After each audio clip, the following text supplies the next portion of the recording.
Dean Rankine has joined the podcast. Dean, thanks for joining the show, mate. How are you? Really good. My absolute pleasure to be here too. I appreciate you jumping on. When I say here, I mean in my studio and you wherever you are, but it's nice to be here.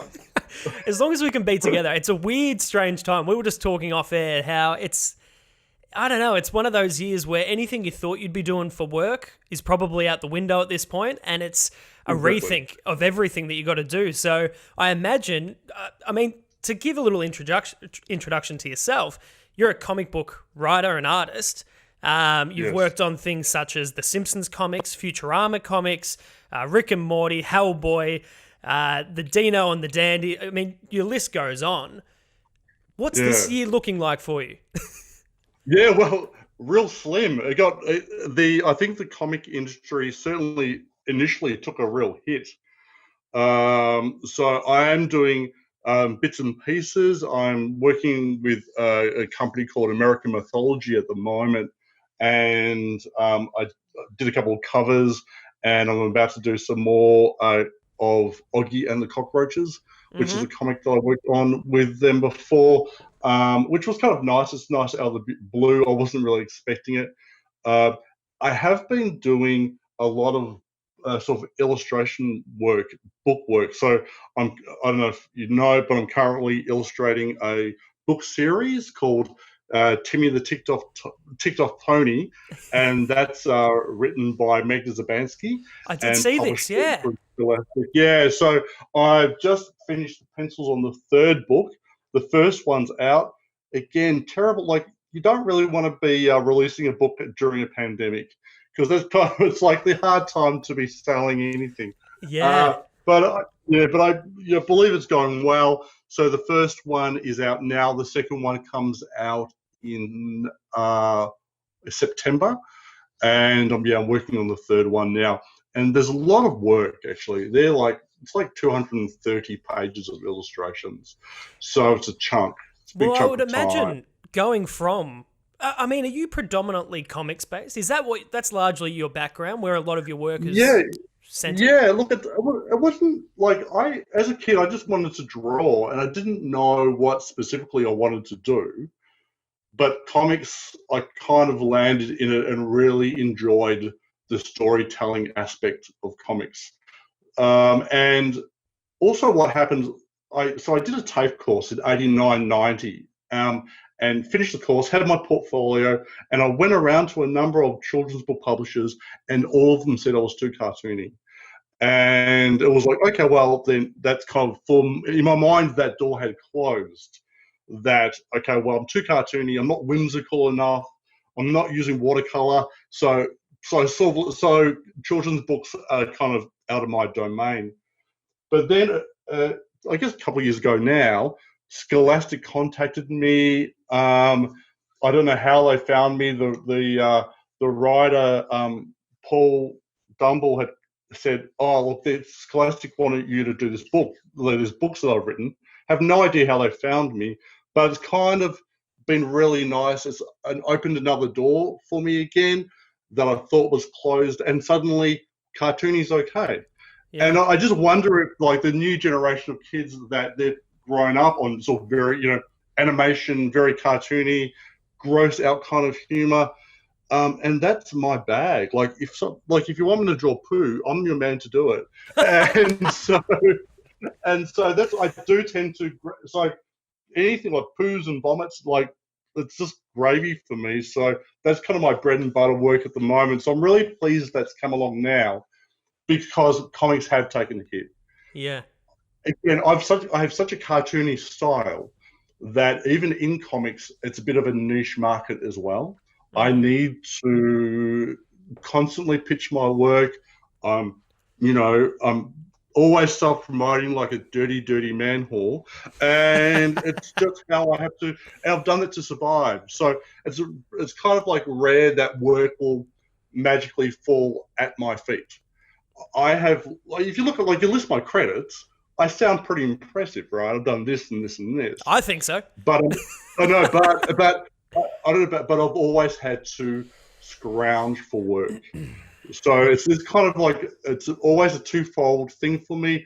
It's the hustle, and then it's the grind. I'm hustle for work, and I'm like always hustling something on the side, and then the grind to be able to finish these projects. And sometimes they're quite large projects to get done. So it's in some ways things. Our current climate haven't changed that dramatically for me. I'm still doing the same thing, but it's a little bit tighter. I don't know if you, yeah. There's this book series I really liked.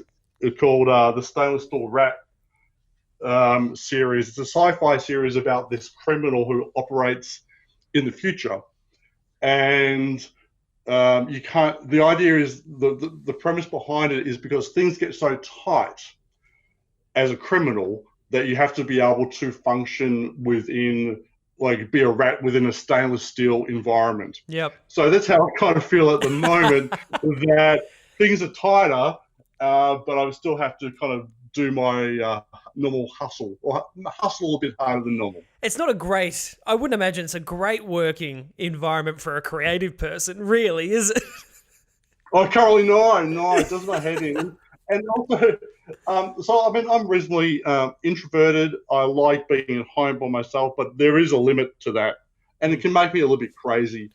And because of like all the conventions that I normally do, I think I was saying to you before, I did like 15 conventions last year, and I only did 2 this year. And I feel it's sad for me, as like it's a hit financially, but also I feel sad for the people who I would normally be working with. Yeah. Like you would catch up with other comic artists, or even the people who run the panels, and you kind of like the convention scene. You're kind of like carny folk. You know, you're traveling from one town to another, and you're doing your little tricks, right? And I miss that. And so I think a lot of that has, like, the year has been grieving that loss and grieving for my friends who are also taking a horrible financial hit because of the COVID crisis. Well, it's sort of to what you're saying, I guess. The friendships that people within your industry would have would be friendships which are based on, seeing each other 3 to 4 times a year, maybe on a good year. And the rest of the time, you're in your study. You're working by yourself. Well, you kind of, it becomes the social aspect. Yeah, exactly right. We're kind of rare, and I think lots of people kind of make comics. There's very few comic professionals in this country, so it's I don't know. I do miss connecting with the fellow creators, and going out for a drink and having a chat, and I don't know that I do miss that sort of kindred spirit that we would normally have. Yeah, definitely. I want to touch on something you just said before, though, and I don't even think you realized you said it. And because I guarantee I didn't realize I said it. No, see, it's more just something that I pick up on when I talk to people that are creative. That sort of, you talking about your credits, right? And you're like, oh, look, they sound impressive, don't they? Yeah, well, they are. And then you went into this whole thing of, to me, it just feels like I'm constantly in that cycle of trying to get the next thing and hustle and get it out. Do you think that's a bit of a creative mindset? Like, people that are a creative, you constantly sort of undersell yourself a little bit, because it seems to be the case with people I talk to. Yeah, I try to be better. I have tried to be better with that stuff. And like, I would always talk myself down. But in some ways, I feel like it's almost bragging that this is how I survive. Or maybe it's about, I don't think it's necessarily talking myself down, but if you go to a convention, for instance, and they put your bio up, you have to show the absolute best of you. You deserve to be a guest there. So you've done, I've done Simpsons, I've done Hellboy, I've done I Hate Fairyland, all this kind of really cool stuff. But it doesn't really address you know what? I've still got a day job that I have to work at, or that my wife works, and that I'm constantly kind of concerned about money coming in. Also, that I've made a decision to be a creative person as a professional, right? And I can't imagine doing anything else. And it's in some ways it's more important to me than oxygen, right? This is how much I desperately want to write and draw and make things. It's such a huge part of my identity. What comes along though is this kind of financial insecurity that I turned like 49 in a couple of weeks, and for all this time I've had that insecurity. And I'm prepared to make that sacrifice, but it's kind of, I have a certain amount of guilt involved because I'm also in some ways sacrificing my wife and my kids on the altar of comics. And because I'm not that financially successful. And I think that's the twofold. And so I'm not necessarily, when I'm talking about that stuff, I'm not necessarily talking myself down, but there is a certain reality check that comes along. You want to be mindful. You want to be mindful. You want to seem mindful to people that, hey, I know I made the choice with comics, and I'm not over here acting like, I'm De Niro living up a Hollywood lifestyle. You're wanting to be humble about what you're doing. Well, also, I guess I want a certain amount of honesty to come with it as well, that I don't want to pretend that this is something that it's different. And if people are sort of like up and coming comic creators and they go, oh, look, Dean Rankin, he does this and this, right? That it almost, I feel like I'm setting them up if they want to emulate this lifestyle, because this lifestyle takes sacrifices. It's not just being recorded on podcasts. It's the beautiful, glamorous side of comics. That there's other stuff that comes along. No, absolutely. I think it's a common. I think that's more often what you see in a creative person than not, is that sort of wanting to be. You do. I think it comes from feeling almost a little bit of guilt about what you get to do for a job as well. Like, yes, I get to do this, as what you were saying before. This is how I make ends meet. Yes, I have these other side hustles, but people just see the glitz and glamour of it. They just say, "Oh, you're a comic book artist. That must be the best job in the world."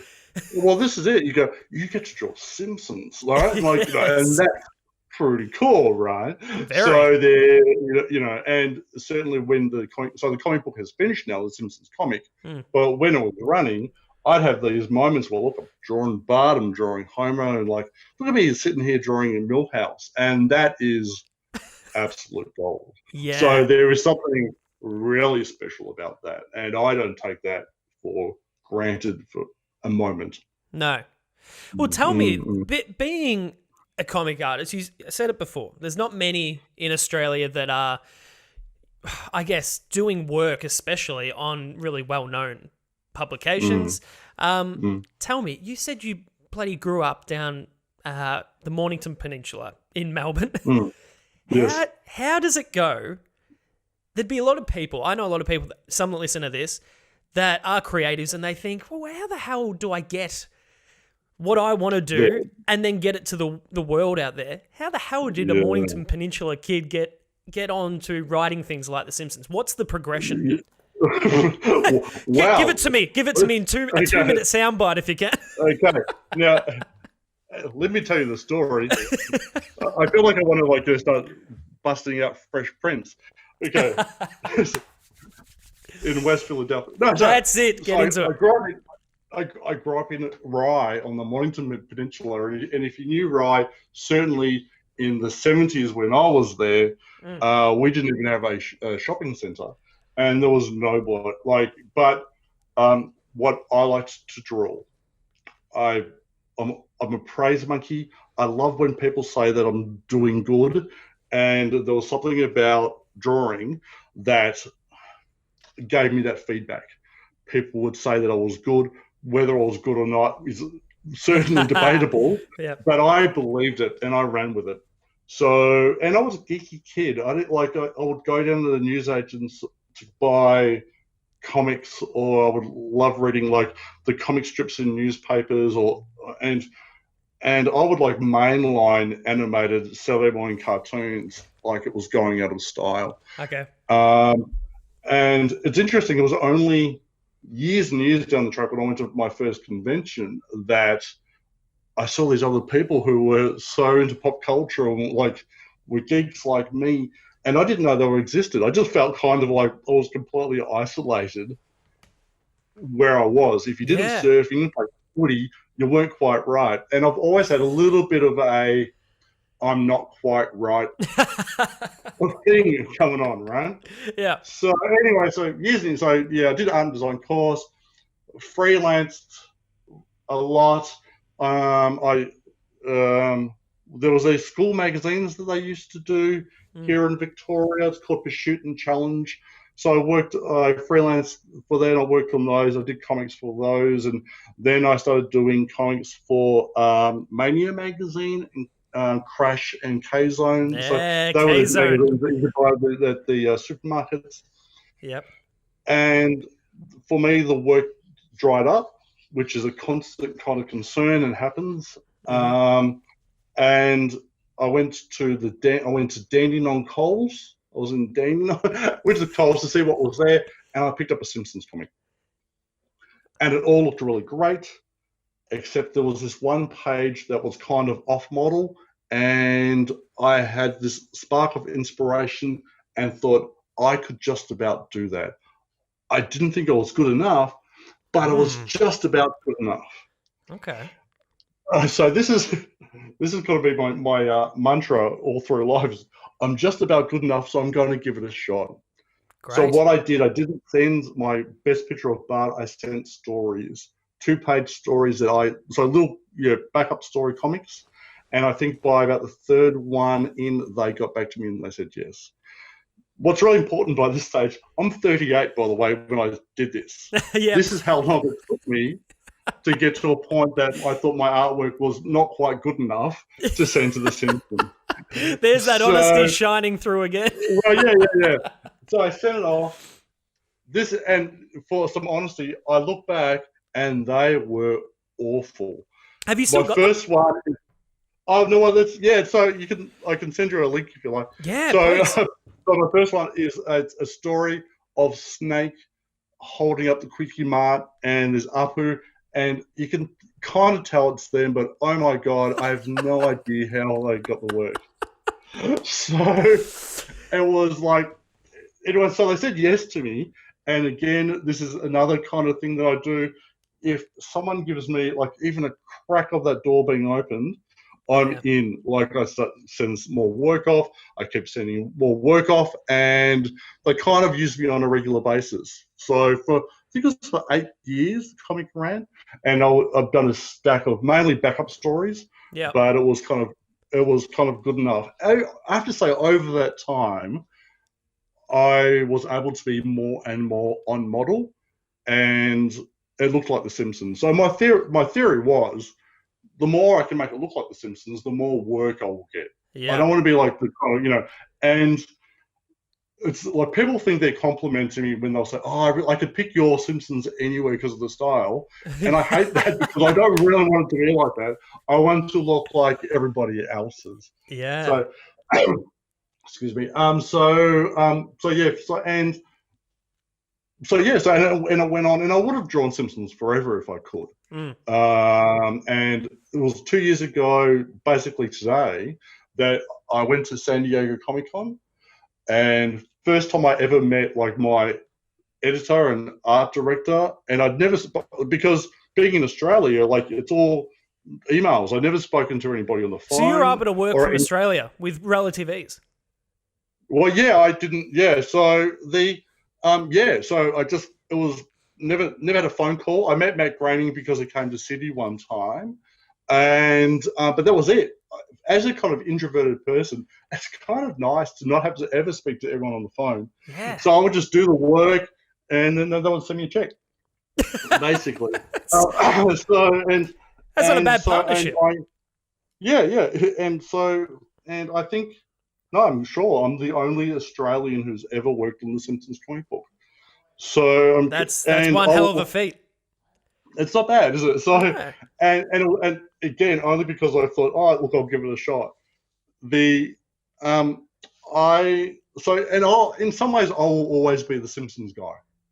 There's nothing. How do you feel about that? It's great. It's great. Like, but seriously, like I'm happy to rest on my laurels if that's it. So I will always be the kind of like, it's almost like a conduit. If I'm somewhere, okay, I'll always be introduced as someone who's worked on The Simpsons first. Yep. And what a blessing that is. Well, it's hard not to. When you look at your credits, I mean, it is the one that jumps out. There's some big credits on there, but still, The Simpsons is a global brand at this point. It's never ever going. It's fine because and in saying that, that if I'm going to be known as the guy who worked on the Simpsons comic book, I'm cool with it. Absolutely, I loved Simpsons. It was an absolute joy. Yeah. I met so many fans who just come along and like want to, talk about their favorite episode or talk about the comic that I worked on or how it impacted them. And it's been an absolute privilege. It's pretty great to be able to contribute to something as big as what The Simpsons is. It's a massive thing to be able to, especially, shoehorn your way into that fandom too. That's got to be a big bonus too. Well, that's right. That's right. So So I'll tell this story. So, please do. When my son would say, "Oh," because at the conventions, people are getting my autograph, and it's all very cool. And my son said, "Oh, are you famous?" I said, yes, I am. I told him, I said the metaphor. The metaphor goes like this. There's really big sharks, right? It's like they're big sharks swimming around the ocean. There's these fish that kind of like, I don't know, that they clean up the scraps of the big sharks, right? Yeah. In my mind, I'm one of those like shark cleaning fish that's a respectable job. There's nothing wrong with that, and you get all these perks along the way. Yeah. I'm not the big fish, but I'm the little fish that tags along. Yeah, and you get to hang out with the big fish. That's not bad. And cool, isn't it? And it will feed you too. It will feed you. So it's honest work, and I'll take it any day of the week. Tell me though, were you a fan of the show before you got into it? Because it sort of sounds like you just walked in and picked up the comic. Was that hey, I do like that show. Wonder what the comic's like. Yeah. So no, I had picked up a couple of the comics before. I didn't read them religiously, I have to say. Mm-hmm. I have a very cartoony style, so there's only certain kind of things I can draw. I can't draw, like, I'm never going to work on Batman. That's the reality of my existence. Yeah. And felt like that would fit where I was at. So absolutely, I love the show. I never really thought that I would be connected with it in any way. And what about, so from there, which I can't believe I'm about to say that it sounds like The Simpsons sort of kickstarted the working career in the comics, which you would think that's sort of where you get over years, but it seems like everything sort of spanned after that.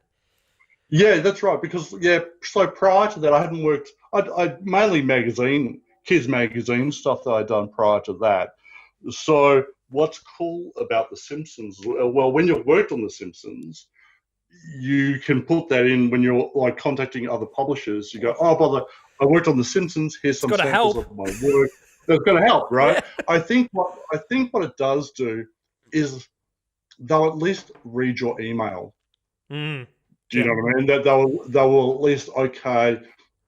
It has puts up this facade that if you've done this, you know something. Well, it's the foot in the door that you were speaking about earlier. It's getting you the foot in the door, and that's all you needed. Right. As soon as you get it, you're going through. Yeah, exactly right. Yeah. So that's what I've done, and that's what I've done with every other work since. Really, I've led with that. I've targeted publishers that publish the kind of style of work that I draw, because it's silly of me. It would be stupid to go, I want to work for Marvel when I just don't draw that way. Yeah. So that's been that would be a bit of a take-home message for other creators. Like, make sure that what you do kind of fits, because it just pisses somebody off if it doesn't, What it hasn't done, what it's been interesting, I was sold into the lie that it's a snowball effect, that, oh, you get this gig, and then it kind of just builds on, and then you'll get this gig and this gig, and it'll just go like that. But that didn't, even with The Simpsons, that didn't happen. I had to purposefully contact publishers. Rick and Morty, I did a Rick and Morty cover, and it took me like 4 years of contacting on and off to actually get something. And I think one of the downsides of being in Australia is that you can't, you're not at the conventions all the time. You're not at the bar afterwards having a chat to ex-editor, because that's how you kind of get work. It's not the only way to get work, but the comic industry, I think, in the States is certainly smaller than we imagine it is. So I think first you don't want to piss anybody off, because people are going to know. But also, people generally speaking want to work with people that they like and that they know are reliable, that type of thing. But you're kind of at a disadvantage when you're just an email. Yeah. Okay. So in some ways I've worked really, really hard to get things, but at the same time I've been really, really lucky, because you have to have that someone on the other side of the email who will go, oh, I think we could trust this guy, or I think there's space for him here. It's like having like a sponsor on the other side. I don't know that, it's not just, I was thinking about this today, actually, it's not just me. It's never just me. It's always someone on the other side who has helped me in some way. And it might be just a small way as far as they're concerned. Yeah. But you kind of need that someone who will take a chance on you as well. Well, it's like any real job interview, really, isn't it? It doesn't matter what field you're in. You need to be able to get yourself in the room. If you're somebody that, and it seems like you are, I for one consider myself to be, if I can get in the room, I think I'm a better chance than if they're just looking at me on an email or my resume. I want to be in there to sell a little bit. And that is hard. Yeah. But tell me, in this world that we're living in now, you and I are on Zoom, we're having a good discussion.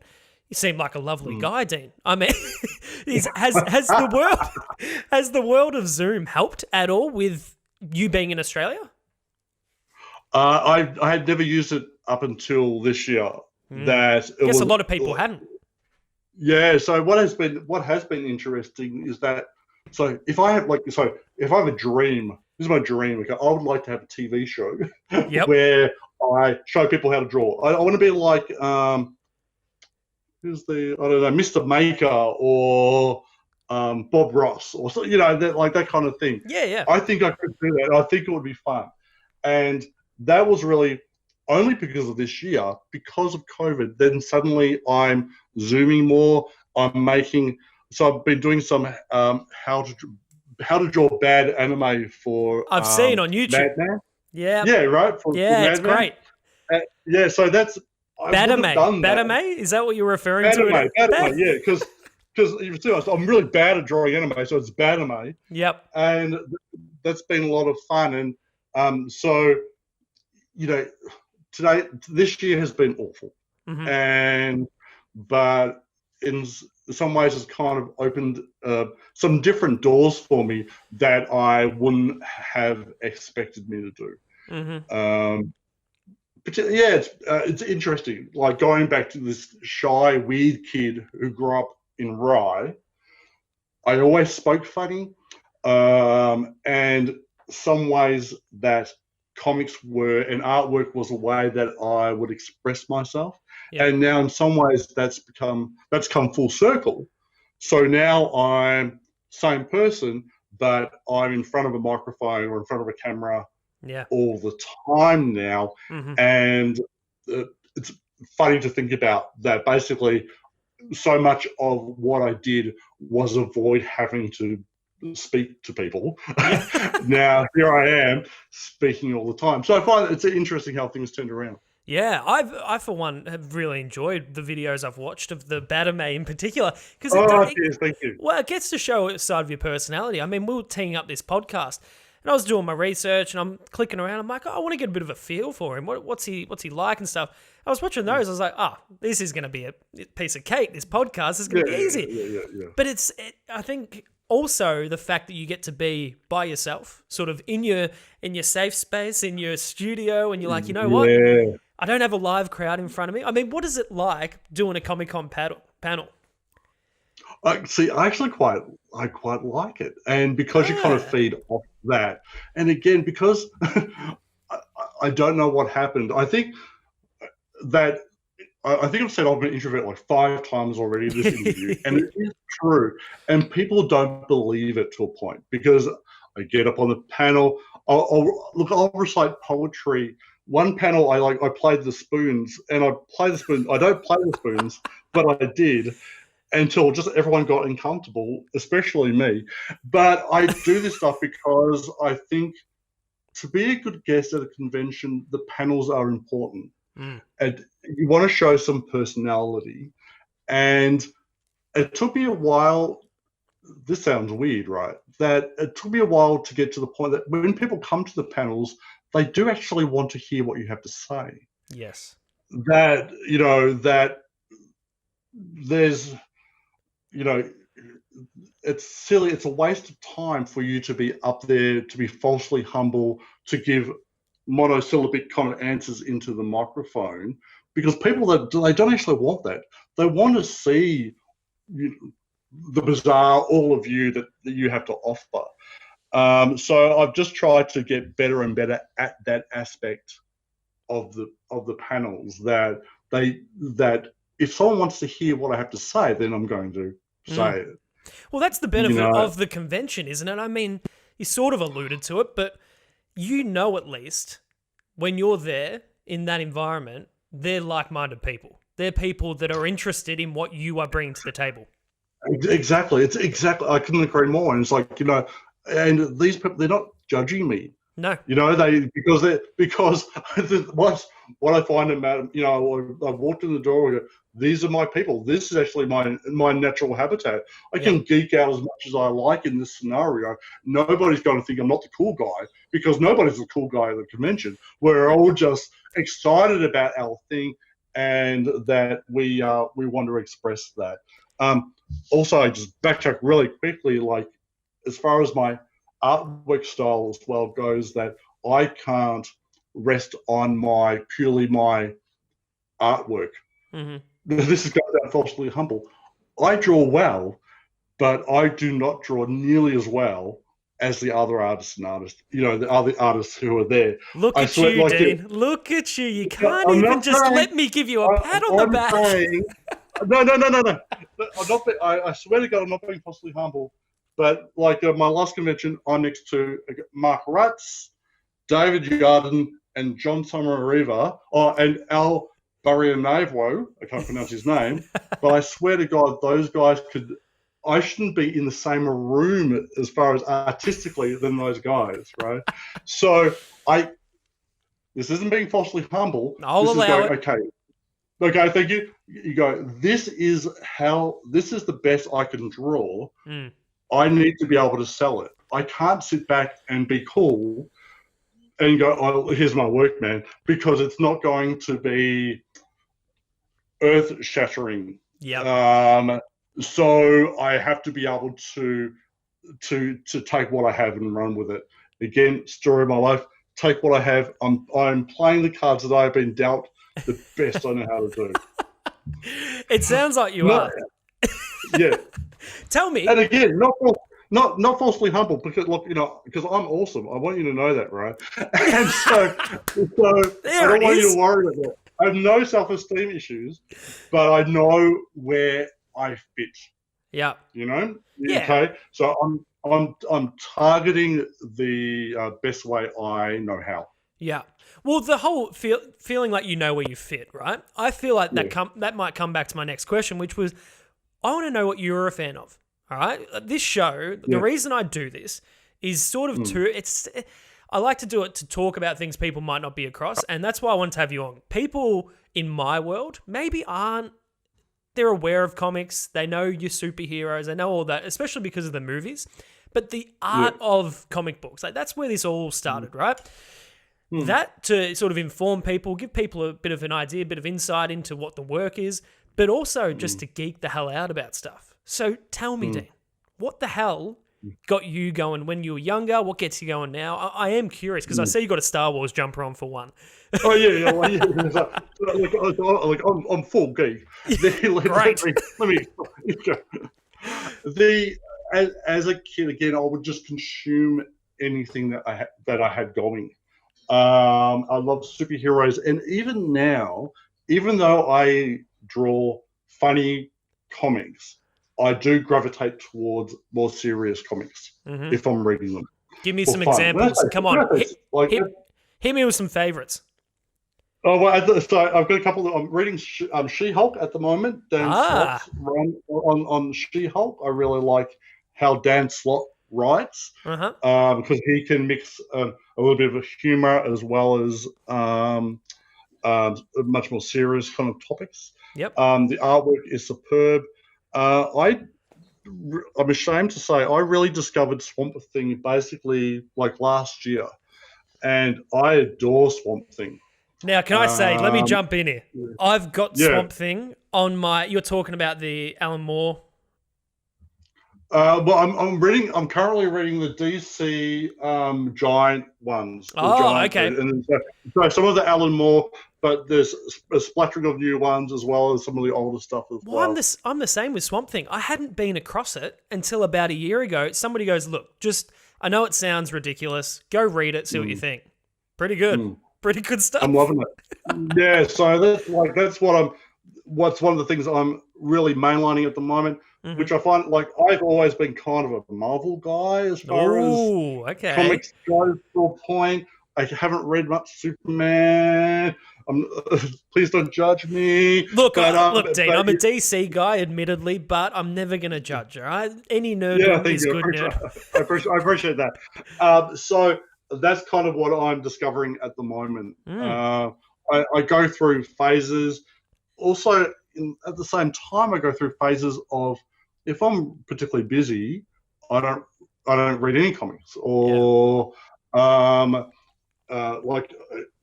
just finished penciling 233 pages of a book like 2 days ago, and I haven't a day off basically in weeks. And I think, now is the time I might start to pick something up. The last few weeks I haven't read anything.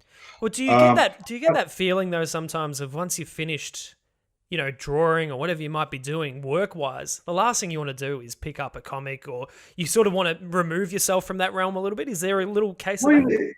In some ways, and I think part of the reason why I tend to gravitate towards more serious comics is that if they're cartoony, I'll start to judge it in relation to my own work. Yeah. Like when I'm reading She-Hulk, I would never go, oh my God, I could draw that better. Not in a million years. But if it's something like Invader Zim, I might go, I would have done differently, or more likely, it would be, I'm so shit, and these are so much better than I am. So it's like, so I don't want to be exposed to that too much. I need to. I follow a few artists on Instagram, but I don't go too heavily on it, and it's mainly because they make me feel bad about myself. Isn't that such a thing though? People, if you're a creative person and then you're following something that is within, you feel like it's in your realm a little bit, even the most tiniest little slither, and you go, either that's shit or, oh my God, why do I bother? Why do I bother? That's right. So I think, and I have these moments of, it's either I'm the best thing ever or I'm the worst thing ever. Mm-hmm. And at the same time, I need to be able to continue to work by, in between that stuff, you know. I often will just say to myself, just don't think, just draw. Because if I'm too critical of myself, you can easily fall into kind of this malaise. And I've seen it so many times with creative people that I'm just not good enough, I won't do it. And if I even entertain that stuff, I can just fall into a hole. So I try to avoid that stuff because I just know it's not real. It's not, Yeah.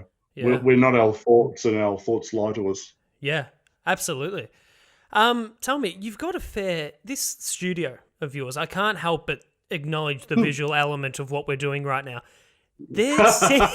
I know some people listen to this on audio and they're going to be, what are you doing, man? What are you doing? But yeah. what are on these bookshelves? It looks like there's a lot of comics. Is there? Yeah. So there's a comic. So, well, for your audio listeners, yeah, give us a rundown. To stage right, there's comics over here. Uh-huh. Right behind me, these are actually my comics that I sell at conventions. Oh, ready great. to go. I've got animation cells up on the wall, and I don't think, if I can spin this around. So these. Oh, now we're talking. So these are my reference books. This is Simpsons toys here. Mm-hmm. Through here, and a bit further over is another cabinet of toys that are got Hellboy and Junkyard Dog and stuff like that. So, so this is kind of quite the little. Basically, it's my 10-year-old bedroom as a grown-up, really. Yeah, so, and your working environment. It's an easy justification, isn't it? No. This is my office. Man, I have to have a studio, so just because I fill with toys doesn't mean I'm not grown up. So toys in the background, animation cells. It's I'm loving life. I don't have anything of my own artwork up. That was what I was going to ask. See, so you're not. Yeah, well, of course. What are we talking about? We've just spent the last 40 minutes listening to how humble you are, and that you don't. I'm not humble. I'm a realist. So I do. We've been in this house for just over a year. There's some space. I've got some original comic art that I want to put up on the walls that I haven't yet, as well. So I've got I've got some Kevin Eastman signed Ninja Turtle over here. Nice. I've got Beavis and Butthead cell, Fat Albert cell, Groovy Ghoulies. And so Gary Challoner. Do you know Gary Challoner? I don't know, maybe not. Australian artist. He's kind of, I'd argue he's kind of semi-retired now, but he's worked on. I've got some Batman pages by him and some Planet of the Apes, as well as some other Simpsons animation cells and original pages by other artists.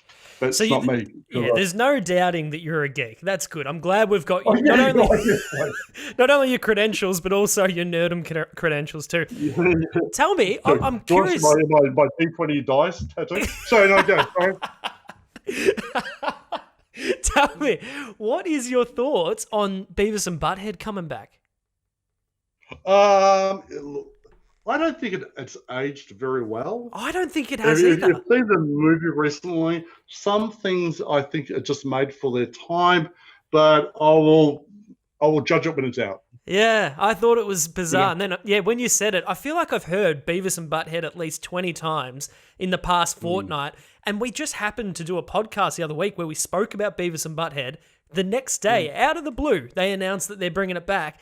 And now it's haunting me. And I feel like I'm the one that's in touch going, guys, it's a bad idea. It's a bad idea. Yeah. I could say it's a bad idea, but can I say, if there was a comic book, I would draw the shit out of it. I would love to draw Beavis and Butthead comic book. So I'd be happy. I'd be happy if it comes back and go, I'll be knocking on their door. Yeah, you know what? It feels like it would suit a comic book format too. I would be down for that. I know, I could do it. The shackles are a little bit released in comic book format a little bit. Yeah, exactly. Yeah, that's right. You can get away with a little bit more in comics. So. Hey, tell me, out of curiosity, if you're doing a cover for, let's say, Rick and Morty cover, how long would that take you to whip up a cover? Oh, I don't know. So I've only done one. I'm just trying to think how long it took me. I think I penciled it in a day. I can pencil. Look, I did an Oggy and Cockroaches one yesterday, so I can certainly. I penciled that in the afternoon. So it depends on how complicated it is. I can knock it out. Like pencils out in a day is a not unreasonable thing, and then it depends on how many changes that are required. And Is so it they often could, that you'll get notes on a cover? Like, how many revisions would you likely do of any given cover? oh, well, yeah, it just depends. So the one for Rick and Morty was, I think I did the pencils, then I had to move it over. There was an editor from Oni as well as people from, I want to say Cartoon Network maybe, who had a say in it as well. So I think I had about 4 changes in the pencil stage. Then I sent it off. The Oni people said, yeah, go for it. Let's find an ink and color it. I inked and colored it, and then the Cartoon Network people got back and said we want some changes. And you really don't want changes after it's been penciled and colored. Yeah. But I work digitally, so it's doable. And then I had to change it while dicking around then. But at the same time, it was Rick and Morty, so I'm happy to. I'll take your hit. Mate, I can't understand why you would have done a Rick and Morty cover. You've done The Simpsons, you've done Futurama, and you haven't got any of your own work up. Come on, if you're gonna. Oh no, I hate it. No, and if there's anyone that comes and sees a studio that you don't want to think that oh god, he's a bit full of himself, they might not even think it. They might go, oh yeah, The Simpsons, that's cool. It's like, yeah, but I did it.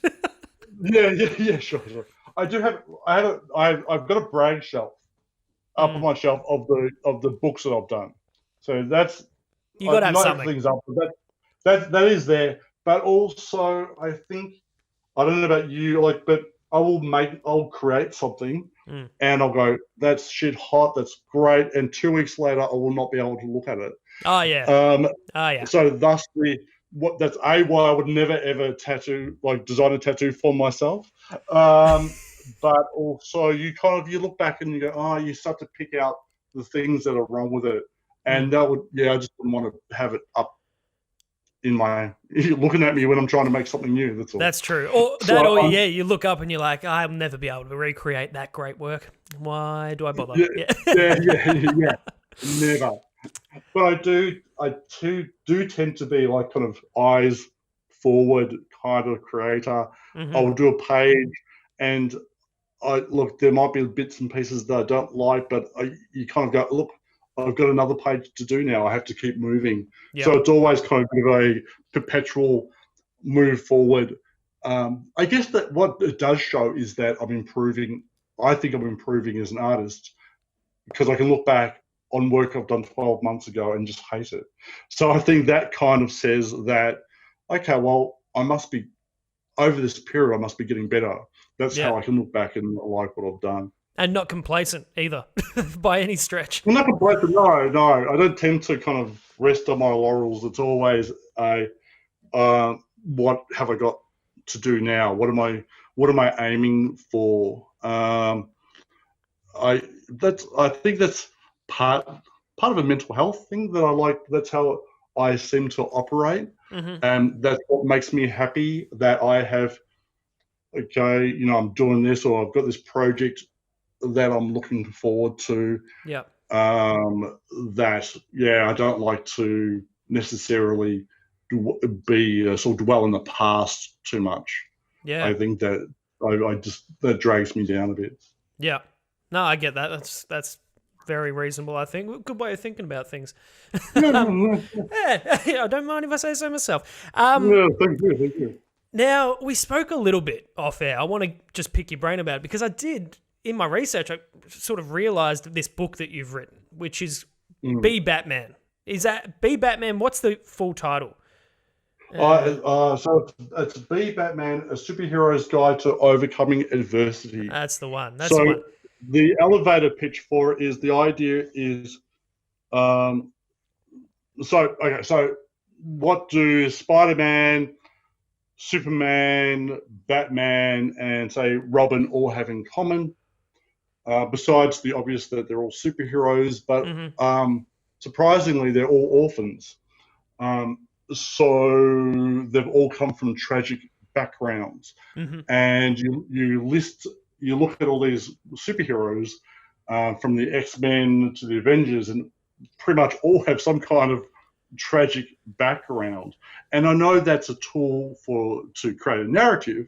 Yep. But also the idea is there something that we can learn from superheroes to help us overcome hard times? Yeah, for That's sure. the theory about it. So the book looked at that, looked at my sort of my own background, as well as interviewing comic creators, artists and writers, comic book geeks, some actors who have played superheroes, to kind of pick their brains about, you know, what's been hard for you, what helped you through it, who are your favorite superheroes, and how do you see how they helped you, or how could they help other people? That was the idea behind it. Yeah. Yeah, that's what caught my attention. I'll admit, the Be Batman caught my attention because anything Batman I'm in, but Yeah. but I feel like I subscribe to it a little bit. Anytime I feel like if I'm a little bit overwhelmed, or I feel like, you're facing any form of adversity, I've been known to throw on a Batman film or a comic or whatever. I very much lean into Batman's my version. I know some people where maybe Spider-Man might be theirs, but and Wonder Woman for some people too. But it's being able to look up to that character, these stronger than anything characters that are able to overcome all odds. It just gives you that little bit of hope. That's why I liked the sound of this book. Now, you said to me, though, that you haven't it's not necessarily out or for sale at the moment. What's the go? Well, yeah, so it was out, it was for sale, and probably could be for sale again. Good. But what happened was the publisher wasn't sending them out, or taking a really, really, really long time to do it. It's a strange thing for a publisher. Isn't that their job? It's kind of like a one-person thing. Okay.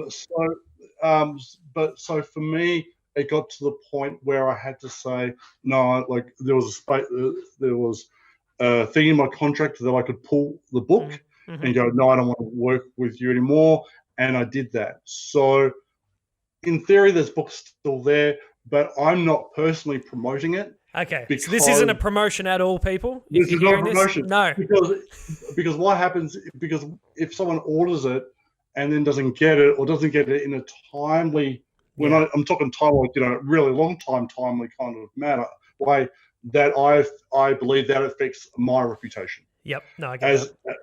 You know, and so that was really hard because the book's a really personal book for me, and also it was a lot of work to create, and then you put it out there and, okay, this is going to be cool, and then you're let down.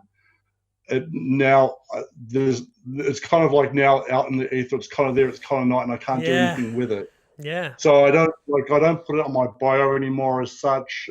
I still think it's a valid book. Yeah. But I'm kind of stuck between a rock and a hard place about what I can do about it. So yeah. Hopefully it comes back up, because I'd be keen to read it myself. But I am interested. How did you go? I assume there wasn't much or any illustration in that book? No drawing at all? No, it's a book. It's an actual book. Yeah. How'd you go with that? I don't know. I wrote it. I don't know if it's any good. Was it boring for you, though, not drawing? Oh, no, it's fine. It's fine. I can do books without pictures. Yeah. So I did draw the cover. So there is that. You did get a little bit in there. Yeah. But because again, I have such a cartoony style, I didn't necessarily want to feel what I consider to be a reasonably serious book with little quirky cartoons. Yeah. It doesn't fit. That's something that I did. I wrote a book. Yeah, you wrote a book, whatever. I mean, we'll get it at some point. It'll be out there. Maybe. Now, so you're working from home and stuff, do you do freelance at all? Can people can they write to you and say, look, I want a Simpsons character. Can you do that? No. I don't. I get people ask me so at conventions, I draw Simpsonized versions of people. And I love it. You take half an hour, they're there, you have a chat to the person. I draw them like a Simpsons character, or I draw them from a photograph, and I love it. What I've found, though, if I'm drawing at home, something that takes me half an hour and is fun and enjoyable at a convention, at home will take me 3 hours, and I feel like cutting myself. I hate it. Wow, I hate the wheel. So It's interesting to go, and I do get a lot of people asking me about it, but I only do it at conventions. So, and there's no conventions on at the moment, so sorry. Well, yeah, that's what I was thinking. I was like, maybe people can hear this and go, "Oh, great, I'll get that drawn," but not worth it. Not worth the stress, guys.